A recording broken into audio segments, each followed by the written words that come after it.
स्वागत है दोस्तों मेरे चैनल MBA विद ऋषभ में आप सबका। और आज का मुख्य टॉपिक कैपिटल बजटिंग।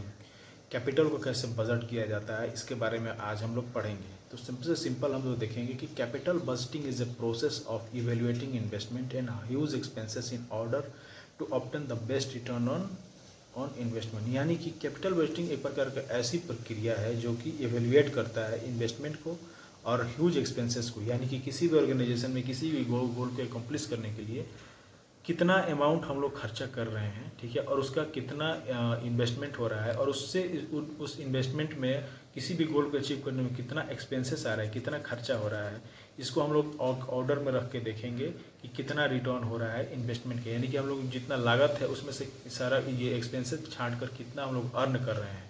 अर्न करने का मतलब ये होता है कि इसमें अर्न भी हो सकता है और ये घाटे में भी जा सकता है। तो इसको हम लोग देखते हैं कि कैपिटल बजटिंग क्या होता है, ठीक है। तो नेक्स्ट हम लोग बात करें तो an organisation would like to invest all profitable project, ठीक। कोई भी ऑर्गेनाइजेशन जो है ना वो क्या करता है, वो चाहता है कि इन्वेस्ट करे जितने भी प्रॉफिटेबल प्रोजेक्ट हैं, but due to the limitation on the availability of capital, यानी कि कैपिटल होना चाहिए ना, पूंजी। तो पूंजी की अव्यवस्थित एंड अपर्याप्तता के कारण, ठीक है, an organisation has to choose between different project और इन्वेस्टमेंट। यानी कि किसी भी ऑर्गेनाइजेशन के अंदर अगर कोई क्या होता है कि प्रोजेक्ट आता है, ठीक, और ये हमको पता है कि ये प्रॉफिटेबल प्रोजेक्ट ही सबसे ज़्यादा हमको प्रॉफिट दे सकता है, बट लिमिटेशन जो होता है ना कि हमको इतना ही लिमिट में हमको पैसा खर्चा करना है, क्योंकि मेरे पास कैपिटल का लिमिटेशन है। मेरे पास सपोज कीजिए कि कोई भी प्रोजेक्ट आया, उसका कॉस्ट होता है 1000, ठीक, और मेरे पास पड़े हैं वो सिर्फ 500। तो हमको क्या करना होगा, उस वहाँ पे तो लिमिटेशन है ना। अगर 1000 बढ़े भी है तो उसमें लिमिटेशन सेट है कि उसको 500 ही प्रोजेक्ट में इन्वेस्ट करना है। तो वहाँ पे एक लिमिटेशन सेट हो गया, ठीक है, ऑर्गेनाइजेशन के अंदर किसी भी प्रोजेक्ट को एक्सप्लोर करने के लिए। तो यहाँ पे हम लोग क्या करेंगे, चूज बिटवीन डिफरेंट प्रोजेक्ट और इन्वेस्टमेंट, यानी कि डिफरेंट प्रोजेक्ट को हम लोग चुनाव करेंगे, ठीक है। डिफरेंट प्रोजेक्ट के चुनाव का मतलब ये होता है कि हम वहाँ पे चूज करेंगे कि कौन सा ऐसा प्रोजेक्ट है जो कि जिसमें मेरी कम लागत हो और जो मेरे पास अवेलेबिलिटी है कैपिटल की उसमें सब कुछ फुलफिल हो सके, ठीक है। तो ये होता है कैपिटल बजटिंग। कैपिटल बजटिंग जो होता है ना हेल्प करता है डिसीजन मेकिंग में, सिलेक्शन ऑफ डिफरेंट प्रोजेक्ट, यानी कि किसी भी प्रोजेक्ट या इन्वेस्टमेंट को जब हमको सिलेक्शन करना होता है तो वहाँ पे हम लोग क्या देख कैपिटल बजटिंग, यानी हमारे पास कितना कैपिटल है, कितना हम बजट कैपिटल खर्चा कर सकते हैं किसी भी प्रोजेक्ट को एक्सप्लोर करने में किसी भी ऑर्गेनाइजेशन के अंदर। तो वहाँ पे ये डिपेंड करता है, ठीक है।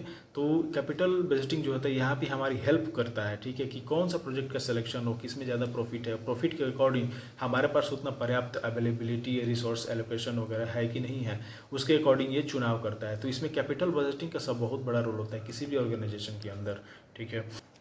तो वही according to Milton and S Spencer, according to यानी कि मिल्टन एच स्पेंसर ने एक इसको डिफाइन किया है कैसे कि capital budgeting involve the planning of expenditure for assets the return from which will be realised in future time period. यानी कि कैपिटल जो बजटिंग होता है ये हमेशा प्लानिंग एक्सपेंडिचर प्लानिंग में हुए खर्च को तथा एसेट के लिए एसेट वगैरह में जो भी हमारा खर्चा होता है एक्सपेंडिचर होता है उसको एनालाइज करता है, ठीक है।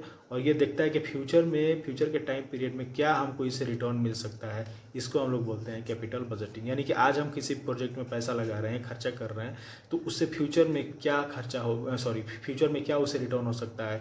फ्यूचर में रिटर्न के अकॉर्डिंग ये हो गया कि क्या बिजनेस घाटे में जाएगी या फिर बिजनेस से प्रॉफिट देगी। तो उसको हम लोग बोलते हैं वो सारी चीज़ें हमको पता चलती है कैपिटल बजटिंग से। तो ये कहना है मिल्टन एच स्पेंसर का, ठीक है। वही लिंच का कहना है कि capital budgeting consist of planning development of available capital for the purpose of maximising the long term profitability of the concern. यानी कि कैपिटल बजटिंग ये भी देखता है कि प्लानिंग डेवलपमेंट, ठीक है, करना है, प्लानिंग करना है। प्लानिंग जब होता है किसी भी चीज़ को डेवलप करने के लिए, किसी भी ऑर्गेनाइजेशन को या फिर कैपिटल जो भी हमारा लागत है उसको मैक्सिमाइज करने के लिए, तो उसमें ये देखता है कि प्लानिंग है तो प्लानिंग के अकॉर्डिंग कितना खर्चा आ सकता है, ठीक है, ताकि हमको लॉन्ग टर्म प्रॉफिट हमको मिल सके, कमा सके, यानी कि लॉन्ग टर्म प्रॉफिट हमको आ सके, जितना हम किसी बिजनेस में इन्वेस्ट करें उसका, ठीक है। तो ये कहना है अकॉर्डिंग टू लेंच के द्वारा, ठीक है। अब हम लोग नेक्स्ट बात करते हैं। तो ये है अकॉर्डिंग टू ई नेमर्स। इनका कहना है कि कैपिटल बजटिंग या capital management is the process of determining और allocation for long term funds are to be made by the enterprises. यानी किसी भी एंटरप्राइजेज में किसी भी फंड कोई भी अगर हम लोग एक्शन परफॉर्म करने जा रहे हैं, ठीक है, कोई भी प्रोजेक्ट अगर आ रहा है तो उसको उस पर काम करने से पहले हमको रिसोर्स का एलोकेशन करना पड़ता है। तो वही सेम चीज़ यहाँ पे फंड का एलोकेशन करना पड़ता है, ठीक है। तो कैपिटल बजटिंग यही होता है, किसी भी काम को किसी भी एंटरप्राइजेस के द्वारा किसी भी प्रोजेक्ट पर काम करने से पहले फंड का एलोकेशन किया जाए, डिटरमाइनिंग किया जाए, तो उसको हम लोग बोलते हैं कैपिटल बजटिंग, ठीक है। तो फिर मिलते हैं नेक्स्ट वीडियो में, तब तक के लिए टाटा बाय।